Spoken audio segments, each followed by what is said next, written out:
So TJ Dillashaw was saying that he had a secret weapon because he brought in, or he started working with an old coach of TJ's, Sam Calavitta, apparently. Yorba Linda, just down the street from where I am.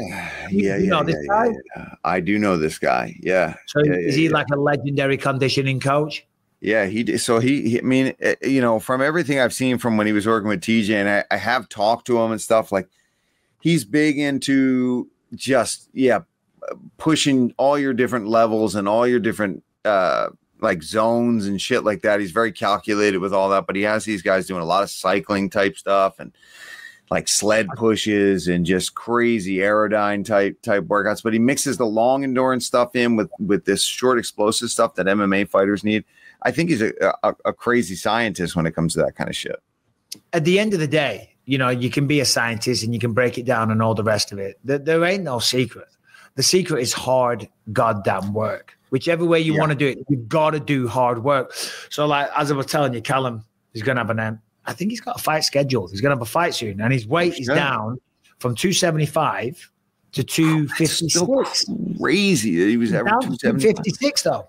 So we went for a run earlier, and so he's lost almost 20 pounds. So I'm very proud of him. Yeah. And we went for a run, and, you know, he was out of breath. And I'm like, son, you know, come on. You got to push it. You got to push it. You don't improve.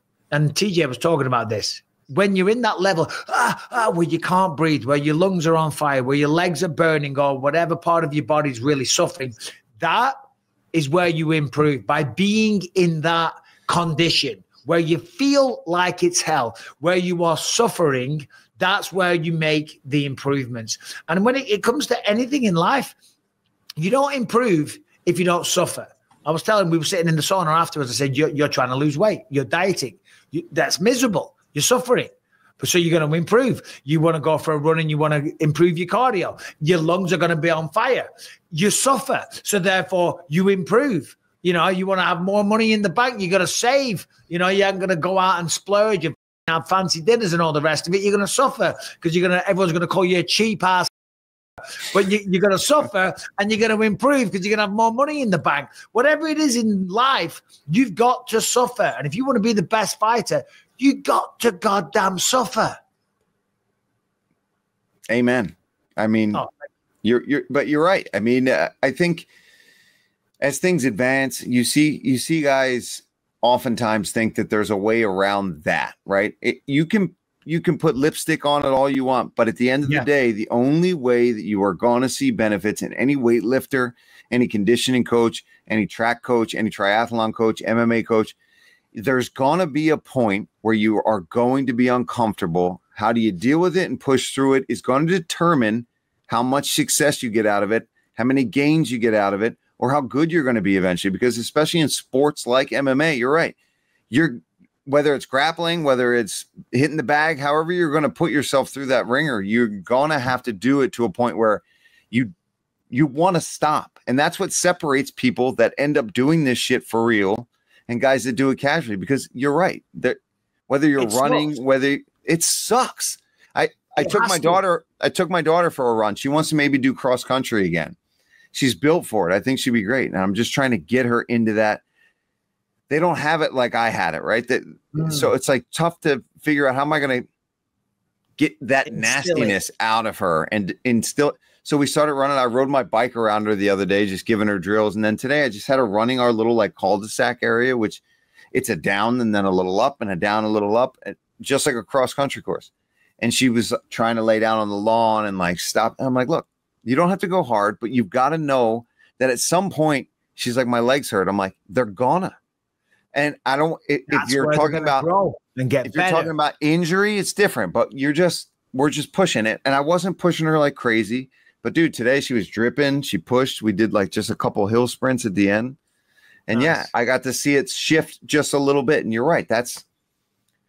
If you want to be legit in MMA, it's going to suck. As you said, they try and put lipstick on it. And yeah, great. Sports science is fantastic. But you can't get to a place where you replace all the hard work and effort with science and go, okay, we're going to have our red days or green days and our orange days, and we're going to take it easy today. We're going to do our recovery and we're going to do our ice bath and we're going to do a sauna and our stretching and all that shit. That's all well and good. Get your ass out on that street, do a hill sprint, find the best sparring partners you can find. When you start dominating all your sparring partners, get new sparring partners or go to a new gym, because if you aren't getting your ass whooped in the gym, you're going to stagnate, you're going to get stale, you're going to pick up bad habits. If you're going for a run and you're not screaming your head off, gasping for breath as you're running down the street, then don't come and talk to me and expect me to feel sorry for you when you get tired in the third round. I said to Callum, I said, if you're going to fight, son, you're going to get in the best shape of your life. I said, you are not going to tarnish the Bisping legacy. Okay. We got cardio, baby. We got cardio. We're saying that I'm on EPO. I saw some stuff recently saying that I was on EPO because I had a resting heart rate. Suck a dick. Probably makes you feel good though, right? You're like, fuck you, I wasn't. I worked my ass off. Okay. I've got no knees because I ran so hard. You know? No, you're right. And listen, I love, and this is, I'm into the zones and all this shit, but guess what? All those things are there to make sure that when it's time to work, you gotta, you know what I mean? Like there's no, I heard that doing lower, slower, this and that is good for you. It's like, so that when it's go time, you go really, really hard. You can't, that's still there. You're not going to just do the low, easy stuff longer and then expect, my heart rate's going to be so good I can do this. It's like, no, you need the intensity. Is the fight intense? You haven't trained intense? That's it. Yeah. It's like my old boxing coach, Mark Kinney, used to say, you got to train the way you're going to fight, and you're going to fight 100%. Yes. And if you ain't going to prepare at some point, you're going to get tired. You got to do it. At some point. Look at the old school boxing guys, hundreds of years old, the sport, not much has changed. You're not reinventing the wheel. Yeah, you can come in and you get all your sports scientists and you get your strength and new conditioning coaches that are going to try and reinvent the wheel. Shut up, right? Jason Perillo hates this shit. I remember they brought him to like some function at the PI. And they were trying to talk about all this type of stuff, and like he might have had a few too many beers the night before and was still half cut the next day, and he was undermining them all big time and saying, that's all bullshit. There is a place for it all, of course there is, and that's why world records always get broken, because sports science is improving and we're learning more and more about the human body. That's all well and good, but you can't replace a work ethic. The work ethic has got to be there. And those people that are breaking those records in whatever sport it is, they're getting there with sports science, but they're getting there also because they're busting their ass when it's time to bust your ass. And I think that has gotten a little bit lost on, today I'm just going to sauna, steam room, ice bath. And it's like, that's great.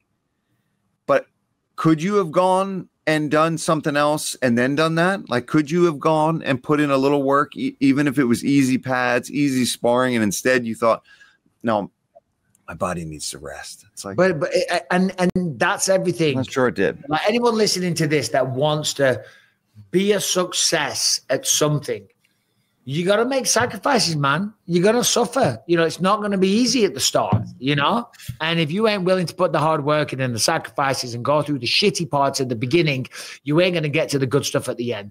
Unless you're coming from a trust fund or your parents are rich and loaded and everything, you've got a silver spoon in your mouth. If you're going to come up the old-fashioned way, you got to work your ass off. You got to go through some miserable times. But the miserable times, when you look back, are the best times.